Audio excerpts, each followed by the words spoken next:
Vamos dar sequência às nossas conversas a respeito do Evangelho de Lucas. Estamos trafegando, conversando e já chegando no final, né? O momento da condenação de Jesus aconteceu semana passada.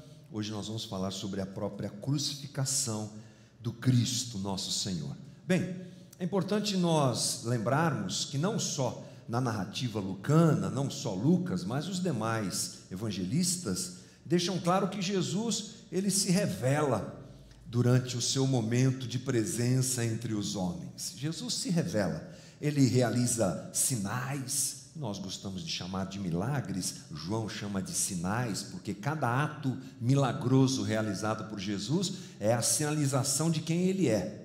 Eu sou o Messias. Inclusive, realizando atos milagrosos que eram categoricamente atribuídos ao Messias. Só ele pode fazer esses milagres. O Sinédrio sabia disso e acompanhou tudo isso. Jesus realmente se demonstrou a sua... se revelou, digamos assim, realizando esses sinais, trazendo palavras, na maneira como ele se relacionou com as pessoas, na sua misericórdia, na sua autoridade. Ele deixa muito claro quem ele é. E eu acho incrível para nós pensarmos no Deus encarnado andando entre os homens. É um exercício muito bom, muito positivo para se fazer. Eu gosto de filmes, eu gosto de séries, eu gosto dessa coisa toda, artista tem isso, né? Então eu gosto, tal, e comecei a assistir uma série que eu recomendo para você, que é The Chosen, que é uma série bíblica mesmo, você pode baixar no aplicativo, a gente pode soltar aí depois nas nossas mídias para você acessar, um material muito bem produzido, tem uma licença poética assim interessante, mas bastante fidedigno ao texto bíblico, e eu fico assistindo lá, a Ana lá do meu lado, daqui a pouco eu estou chorando, gente, daqui a pouco eu estou abrindo o berreiro lá. Mas é um ator, não sei o que lá, mas eu me emociono em pensar no Cristo vivo andando entre as pessoas, seu olhar de compaixão, muito bem interpretado, aliás, é uma coisa fantástica, é o Deus encarnado, é Deus entre os homens, né? João já nos retrata isso, dizendo lá em João 1,18, ninguém jamais viu Deus. O Deus unigênito que está junto do Pai é quem o revelou. Jesus revela Deus. Eu quero conhecer Deus. Olhe para Jesus. Esse Jesus anda entre os homens, revela o Pai e apresenta características de Deus. E eu quero que você guarde essa frase. Jesus apresenta soberania e misericórdia. Jesus mostra soberania e misericórdia. Bem, nós estamos naquele momento em que Jesus já foi condenado e agora está sendo encaminhado para a cruz. Um evento que ele avisou que aconteceria. Aliás, um evento único na história da humanidade. Não no ato de crucificação. Inclusive, semana passada eu disse aqui que Roma gostava de crucificar as pessoas, né? Era o hobby do imperador romano. Crucifica, crucifica, crucifica. Eles faziam isso à torta direito. Mas quando nós olhamos para o Cristo crucificado, sim, precisamos nos lembrar que é um evento único. Ele morre uma vez só. Nós não teremos outra morte de Jesus. Nós não teremos outra ressurreição de Jesus. O Evangelho é marcado por momentos únicos. Nós não teremos outra descida do Espírito Santo. São coisas únicas realizadas por Deus dentro da história humana. E nós estamos diante de uma delas. É o sacrifício único e suficiente, como diz o autor de Hebreus. Cristo tendo se oferecido uma vez por todas para tirar o pecado de muitos. É isso que Jesus está prestes a fazer, está sendo encaminhado para a crucificação. E esse encaminhamento de Jesus para a crucificação, além de ser único, ele é o cumprimento do plano redentor.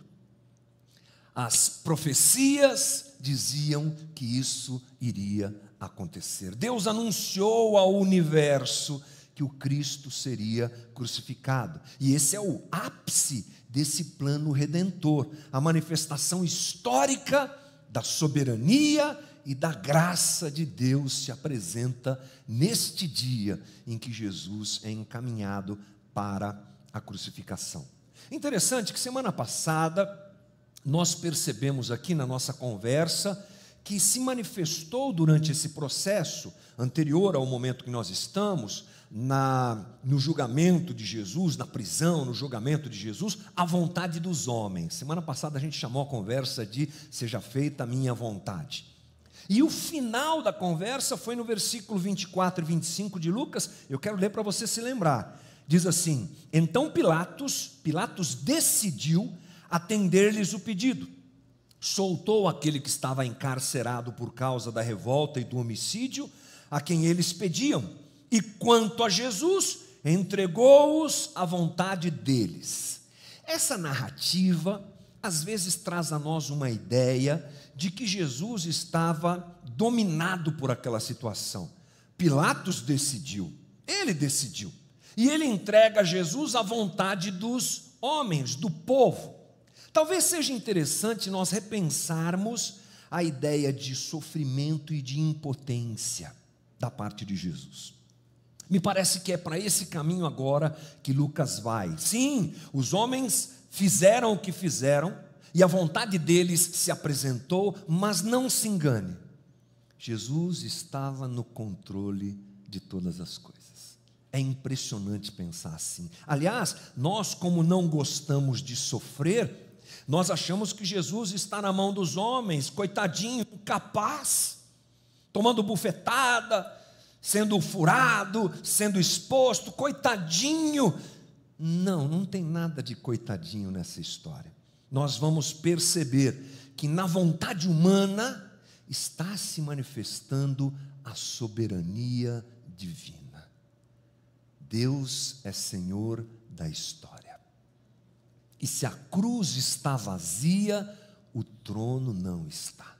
Jesus vai para aquele momento absolutamente consciente do que está fazendo e do que está passando.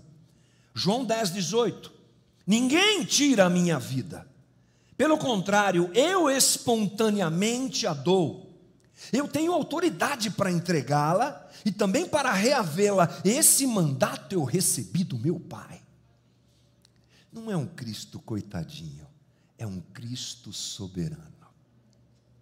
É que nós, quando pensamos em soberania, pensamos em força, pensamos em poder, pensamos em autoridade. Deus pensa bem diferente da gente. Soberania para Deus é a entrega, é o sacrifício, é a morte do inocente pelos que não são inocentes. Essa é a soberania de Deus, coisa linda, né? Coisa impactante para o coração da gente. Muito bem, vamos lá, vamos entrar no texto de Lucas, depois dessa conversa introdutória para a gente saber do que nós vamos falar. Lucas 23:26. Jesus, ele está sendo encaminhado para o local da crucificação e aparece uma figura interessante aqui, que é um tal de Simão. Vamos lá? É só o 26 e o 27 por enquanto. Diz assim: e enquanto o conduziam, eles agarraram um sirineu chamado Simão, que vinha do campo, e puseram-lhe a cruz sobre os ombros para que a levasse após Jesus. Bem, gente, nesse momento Jesus já está bastante cansado.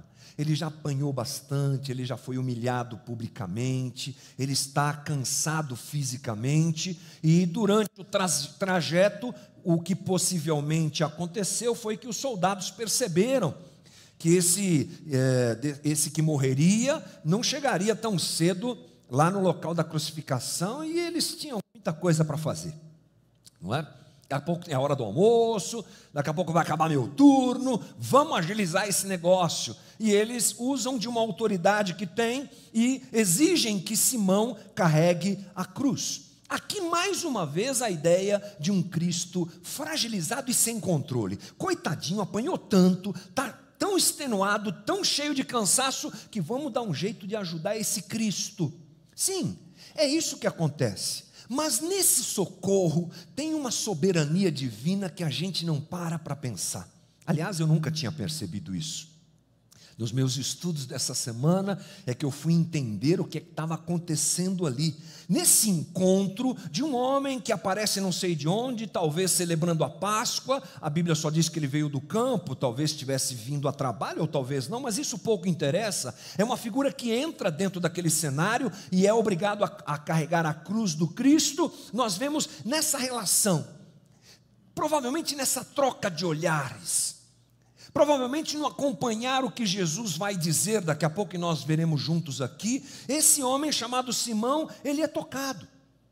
O comportamento de Jesus, as suas palavras e tudo mais, tocam o coração de Simão. E nós vamos entender o propósito divino olhando para Marcos. Marcos 15, 21 diz: e obrigaram a Simão Cirineu, que passava vindo do campo, pai de Alexandre e de Rufo. Opa, uma informação diferente, ele tinha 2 filhos, Alexandre e Rufo, a carregar-lhe a cruz. Aí a gente vai lá para Romanos, muito rapidamente, e a gente encontra Paulo. Romanos é depois, né, gente? É depois da ressurreição do Cristo. Romanos é a igreja formada por cristãos lá, e Paulo escreve a eles e cita os filhos de Simão. Olha que coisa interessante. Simão e a sua família, então, eles estão envolvidos na igreja em Roma. Aliás, era um lugar historicamente muito frequentado por gente da mesma procedência que Simão, ele era cirineu. Historicamente isso é comprovado. Então o que é que nós vemos? Nós vemos Simão salvo, gente. Olha que loucura. Vê comigo se não tem soberania de Deus nisso. Aquele que entra no meio da história, de repente bravo, chateado, tem que carregar essa cruz aqui, meu Deus do céu. O plano de salvação divino para aquele indivíduo está acontecendo e ele se converte a Cristo, se torna um discípulo de Jesus e está enfiado lá na igreja em Roma. Gente, se isso não é soberania, é o quê? O Cristo coitadinho está operando salvação no meio do sofrimento e alcançando gente que talvez de outra forma nunca seria alcançada. Quando eu penso nessa história de Simão, eu penso em tantos que carregaram a cruz sem entender, mas provaram da soberania divina que está presente em coisas que a gente nem entende. Gente como eu e você, que carregou a cruz no sentido de trabalhar, no sentido de se empenhar pelo reino, no sentido de se doar, colocar a sua vida muitas vezes de lado e fazer aquilo que tinha que ser feito pelo reino de Deus, sem entender que a soberania divina estava trabalhando. Estamos nós aqui alcançados por essa soberania, por essa graça e por essa misericórdia. Soberania e misericórdia brotam de Jesus até neste momento catastrófico, digamos assim, mas por outro lado redentivo e maravilhoso, que é a crucificação. Aí nós encontramos outras pessoas aqui, vamos lá, versículo 27, segue. Uma grande multidão de povo o seguia, e também mulheres que batiam no peito e o lamentavam. Jesus, porém, voltando-se para elas, disse: filhas de Jerusalém, não chorem por mim, chorem antes por vocês mesmas e por seus filhos, porque virão dias em que se dirá: bem-aventuradas as estéreis que não geraram nem amamentaram. Nesses dias dirão aos montes: caiam em cima de nós, e as colinas cubram-nos. Porque se isso é feito com madeira verde, o que será da madeira seca? Uma conversa meio interessante, né? Agora vamos dar sequência.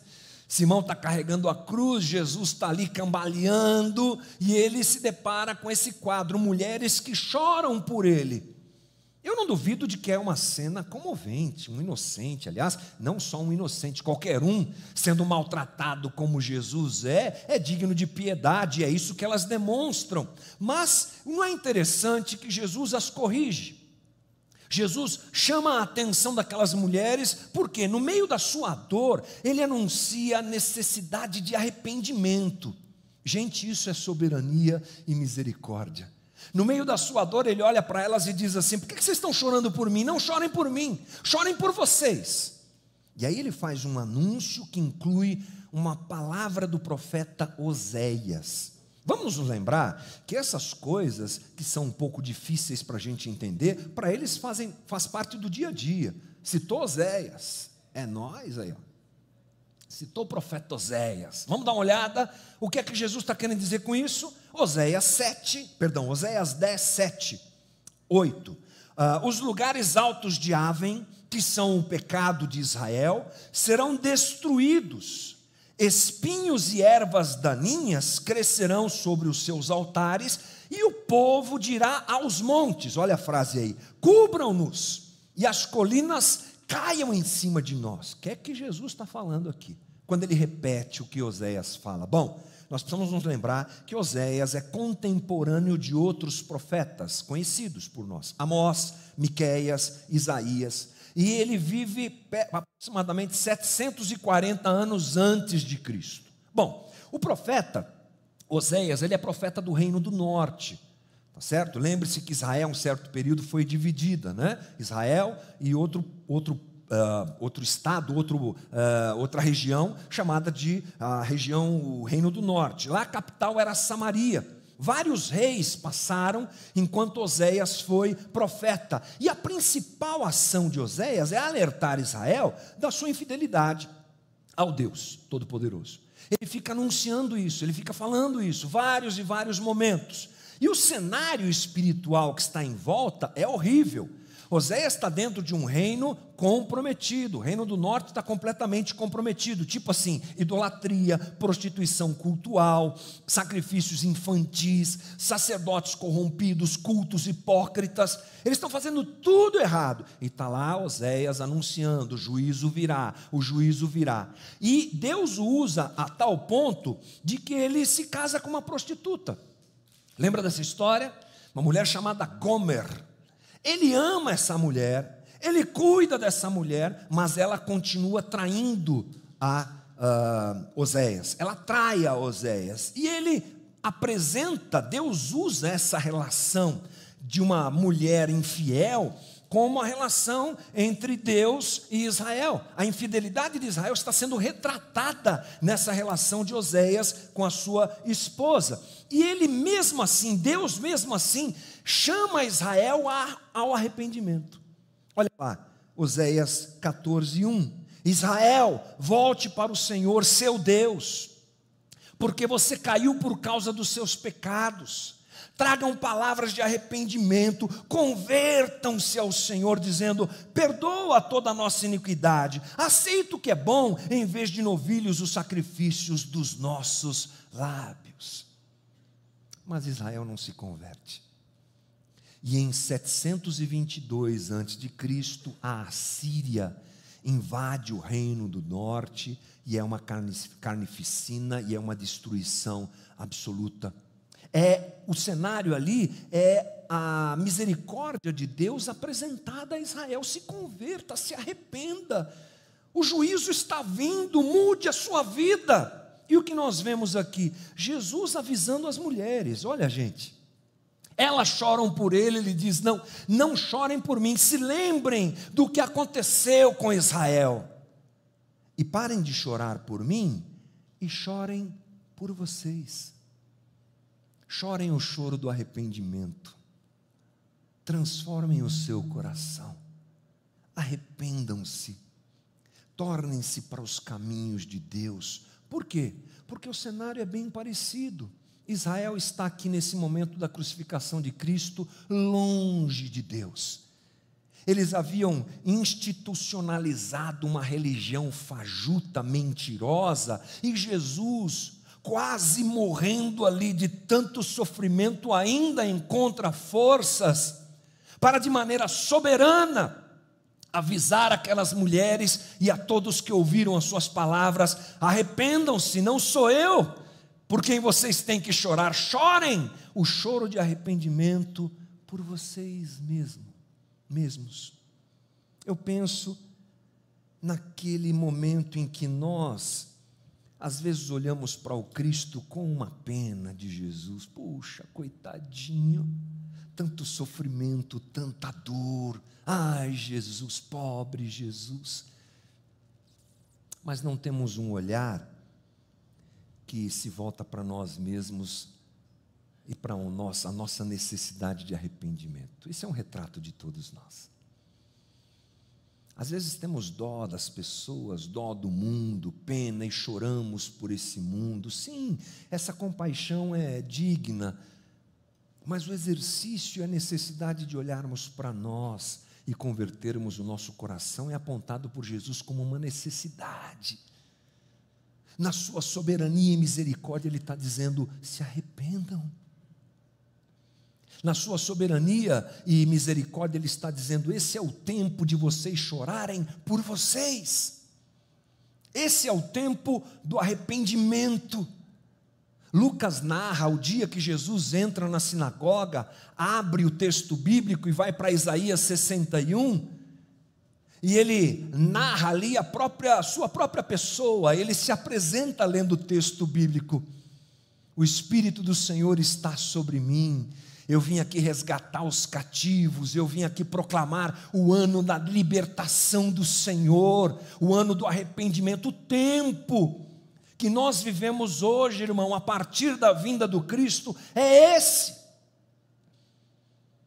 É o tempo do arrependimento, é o tempo do choro por nossa incredulidade, é o tempo do choro pela nossa cobiça, pela nossa maldade, é o tempo do choro pela violência, pela ganância, pela estupidez, pela nossa rebeldia, pela nossa inveja, pelo coração duro que temos, irmãos.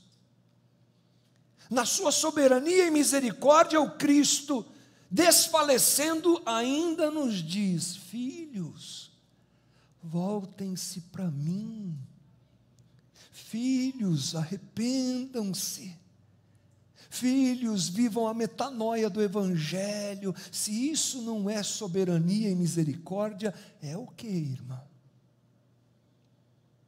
E aí nós vamos à crucificação do Cristo. Lucas 23, 32. E também eram levados outros dois, que eram malfeitores, para serem executados com Jesus. Quando chegaram ao lugar chamado Calvário, ali o crucificaram, bem como aos malfeitores, um à sua direita, outro à sua esquerda. Mas Jesus dizia: Pai, perdoa-lhes, porque não sabem o que fazem. Então, para repartir as roupas dele, lançaram sortes. O povo estava ali e observava tudo. Também as autoridades zombavam e diziam: salvou os outros, que salve a si mesmo, se é de fato o Cristo de Deus, o escolhido. Igualmente os soldados zombavam dele, e aproximando-se, trouxeram-lhe vinagre, dizendo: se você é o rei dos judeus, salve a si mesmo. Acima de Jesus estava a seguinte inscrição: este é o rei dos judeus. Jesus sai dessa trajetória até o Calvário e chega no Calvário, e aí é uma cena tipo assim, teatro de horrores. É o que a gente tem. O povo observava, muita gente, Páscoa, Jerusalém lotada, não tinha internet, nem Netflix para manter as pessoas em casa, todo mundo ia para a rua, e lá o que acontecia chamava atenção. E o que está acontecendo? Estão crucificando alguém lá, Roma está matando alguém. Uau, povo olhando. Não faltou espectadores naquele dia, não faltou. Junto com eles as autoridades que zombavam, os soldados que disputavam as roupas de Jesus e o ridicularizavam, dando vinagre no lugar de água, provocam Jesus a salvar a si mesmo. Um circo de horrores, gente. A inscrição colocada sobre Jesus está cheia de ironia, em 3 línguas, latim, hebraico e grego. Esse é o rei dos judeus, tipo assim, esse é o rei dos judeus? Olha o que nós estamos fazendo com eles, com ele, perdão. E Jesus em tudo isso encontra forças e diz: Pai, perdoa-lhes, porque não sabem o que fazem. Essa é a primeira das 7 frases que Jesus pronunciou na cruz. Toda vez que a gente vai estudar a crucificação, essas frases aparecem, né? Eu já preguei bastante sobre isso. Essa é a primeira. Não vamos falar das outras não, estamos seguindo o texto, por enquanto, pelo menos. Mas quando ele diz, perdoa porque não sabem o que fazem, é justamente o significado literal disso. Apaga completamente as suas transgressões. Pai, não leva em consideração o que eles estão fazendo, esquece o que eles estão fazendo. Eles precisam ser completamente perdoados. E no texto em grego, a intenção é a mesma da oração do Pai Nosso. Lá no Pai Nosso não diz?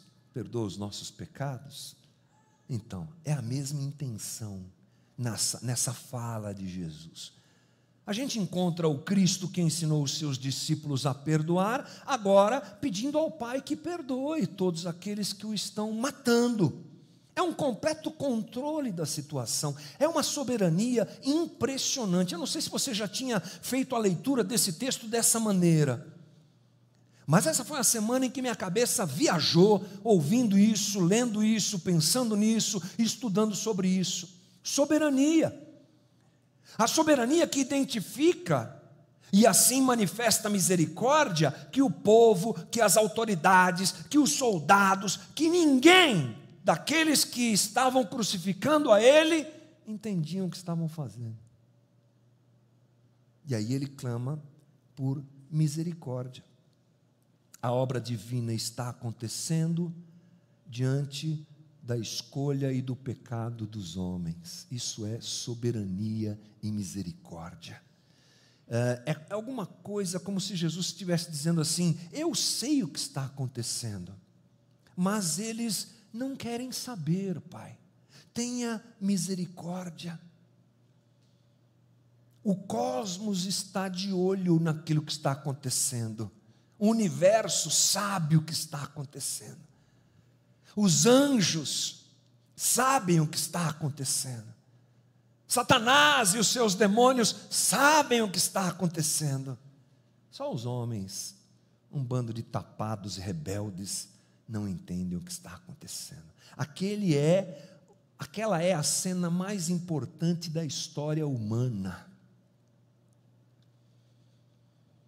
Não, como assim? Nós temos momentos muito mais importantes. Não. Aqui é o momento da redenção. É o momento da entrega. É o momento do cumprimento da misericórdia de um Deus que diz assim: não, o erro humano não vai ficar sem solução. Lá no Gênesis 3,15, ele vai pisar sobre a cabeça da serpente, ainda que ela pegue o seu calcanhar. Umas palavras sobre esse momento da crucificação. O Deus amoroso, misericordioso, que costura, que arruma, que ajeita, que providencia soberanamente toda a história para se desembocar nesse dia. O Deus em forma de gente está sob controle de todas as coisas, controlando todas as coisas. Misericórdia se apresenta na cruz, irmão. 2 Coríntios 5,19, a saber que Deus estava em Cristo, reconciliando consigo o mundo, não levando em conta os pecados dos seres humanos. A fala de Jesus tem razão. Perdoa porque eles não sabem o que fazem. Eu estou aqui, Pai, para cumprir o meu propósito que o Senhor colocou sobre mim, para trazer perdão e reconciliação para esse bando de gente rebelde. E aí tem os ladrões, né, gente? 2 homens perdidos que são crucificados cada um deles ao lado de Jesus. Lucas, ele não diz, mas os outros evangelistas deixam claro que esses homens também zombaram de Jesus, ambos. Na narrativa de Lucas parece que só um zombou, não, ambos. Olha só, Mateus 27,44. Também os ladrões que haviam sido crucificados com ele o insultavam. Ambos falam mal de Jesus, insultam Jesus, zombam de Jesus. Mas num certo momento parece que um deles se desperta. O outro continua zombando, mas o outro se desperta. E aí nós temos a narrativa de Lucas. Um dos malfeitores crucificados blasfemava contra Jesus, dizendo: você não é o Cristo. salve a si mesmo e a nós também. Porém, o outro, como já disse, alguma coisa aconteceu com ele, repreende aquele que está dizendo alguma coisa e diz: você nem ao mesmo teme a Deus, estando sob igual sentença? A gente não sabe muito bem o que é que mudou na vida desse homem, porque é que um dos ladrões muda de discurso, mas ele ganha uma consciência ali e começa a defender Jesus. É muito interessante isso, né? Uma obra do Espírito Santo, com certeza está acontecendo ali. Ele fica tocado pelo que Jesus faz, como Jesus se comporta, ele fica tocado pela inocência clara daquele que está ao seu lado na cruz. Não sabemos, mas há um movimento interessante e uma consciência é ajustada. A consciência daquele homem sofre a metanoia, arrependimento. Olha só o que ele diz na sequência. Lucas 23, 41. A nossa punição é justa, meu irmão, porque estamos recebendo o castigo que os nossos atos merecem. Mas este não fez mal nenhum. E acrescentou Jesus: lembre-se de mim quando você vier no seu reino. E Jesus lhe respondeu: em verdade lhe digo que hoje você estará comigo no paraíso. Ele reconhece seu pecado, ele reconhece a impecabilidade do Cristo, ele pede misericórdia e ele recebe dádiva da salvação que é imerecida, porque ele sabe que ele é pecador. Ele fala isso para o outro. Ele sabe que ele causou muito mal, que ele afetou a vida de muitas pessoas e que aquele julgamento que está sobre ele é devido, adequado. Mas o Cristo não. E esse processo é o processo da salvação de todos nós. Quando reconhecemos o nosso pecado e que só temos redenção no Cristo, é que as portas do reino se abrem para nós. Jesus continua salvando gente, restaurando gente, reconectando gente na cruz, gente. Isso é soberania e é misericórdia, ampla e irrestrita. Graça salvadora de Jesus sobre a humanidade, derramada de forma explícita. Amor que é derramado sem cobrança de mérito. Deus que decide dar a sua vida e salvar o perdido. É isso que está acontecendo nesse cenário. João 1,11 nos diz: veio para o que era seu e os seus não o receberam. Mas a todos quanto receberam, deu-lhes o poder de serem feitos filhos de Deus, a saber, aos que creem no seu nome, os quais não nasceram do sangue, nem da vontade da carne, nem da vontade do homem, mas de Deus. Soberania e graça divina. Eu penso que essa é a nossa história, né, gente? Perdidos que são reconciliados com Deus pela graça manifesta através do Cristo, ou seja, Jesus o poderoso, soberano, sabia absolutamente o que estava fazendo, manifestando soberania, porque tudo estava no seu controle, e manifestando misericórdia para alcançar gente estragada pelo pecado, como eu e como você. Meu caro amigo Teófilo, acho que essa foi a intenção de Lucas ao escrever tudo isso. Ele é soberano, Teófilo. Presta atenção. Os homens acham que estão fazendo com ele o que querem. Não. Está tudo sob controle. Ele tem nas suas mãos todas as coisas.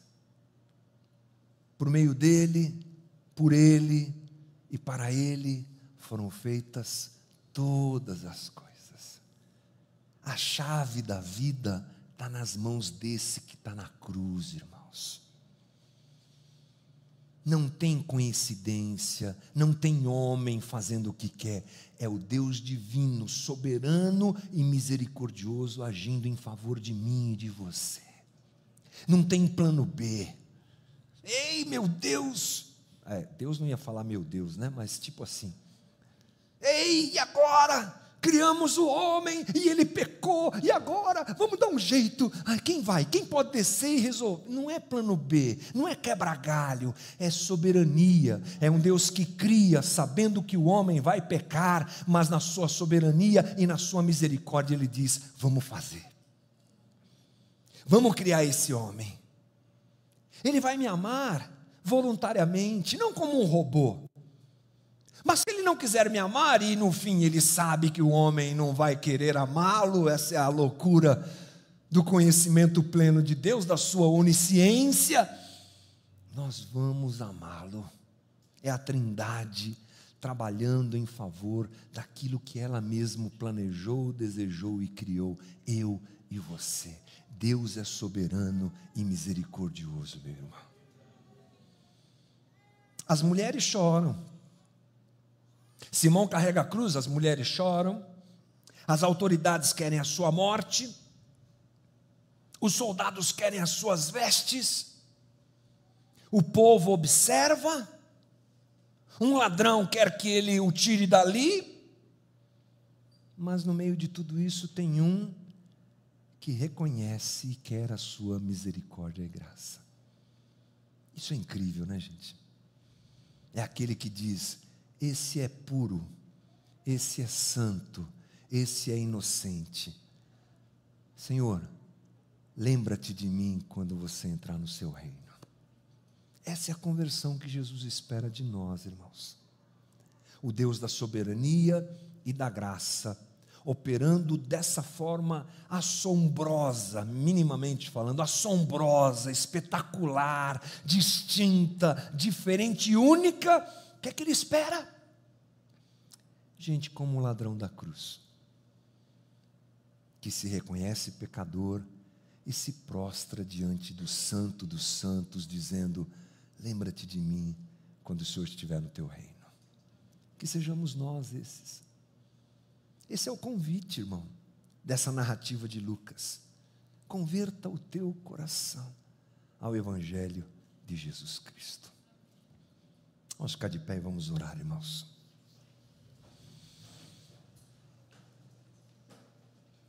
Deus bom, Deus misericordioso, Deus soberano, pleno, poderoso e gracioso.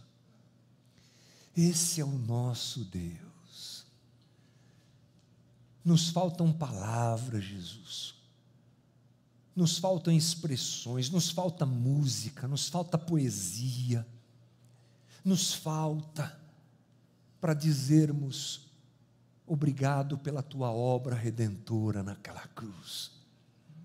Nos falta uma oração digna que chegue até o Senhor para expressar como somos gratos, porque o Senhor estava controlando tudo, o Senhor sabia tudo. E a dor e o sofrimento e a angústia e a vergonha e a exposição e tudo aquilo a que o Senhor se dispôs a fazer e passar, nós deveríamos estar lá. Mas o Senhor quis, desejou e voluntariamente se entregou naquela cruz. Deus soberano e Deus misericordioso, Deus todo-poderoso e Deus todo gracioso. Colocamos nossa vida diante do Senhor nessa manhã, para chorarmos mais pelo nosso pecado, para sermos gente que se arrepende, para sermos gente que se dobra à tua vontade, bondade, misericórdia, poder e graça. Para a gente não achar que tem controle das coisas. O que é a nossa vida, Jesus? Uma fumaça que vai embora. Se o Senhor não operar misericordiosamente sobre nós, o que é que será de cada um de nós? Não há justiça em nós, Jesus. Não há bondade em nós que não venha de Ti. Tem misericórdia de nós que somos pecadores. Nos dirigimos a Ti como gente que tem entendido o Evangelho e que se rende a Ti. e que quer viver esse arrependimento que leva a gente para dentro do teu reino, Jesus. Faz isso em nós, opera isso em nós, transforma o nosso coração endurecido em gente que reconhece que é pecador e clama a Ti: tem misericórdia de nós. Coloca a gente dentro do Teu reino, Jesus, e nos ajuda. Obrigado por essa conversa nesta manhã, que ela fique em nosso coração nessa semana, que nesses dias tão complexos que nós temos vivido, e nós não sabemos o que vai acontecer amanhã, só sabemos de uma coisa: o Senhor é misericordioso e o Senhor é soberano. Na incerteza desse tempo que a gente vive, cada dia mais louco, cada dia mais violento, cada dia mais sem propósito, cada dia mais perdido como o homem está, faz a gente lembrar disso, Senhor. O Senhor é soberano e misericordioso. Cuida da gente nesses dias e converte, faz a gente se converter ao Evangelho de Jesus Cristo. Obrigado por essa reunião, pelos meus irmãos que estão aqui, obrigado pelos voluntários da casa, obrigado pela caminhada que a gente tem feito.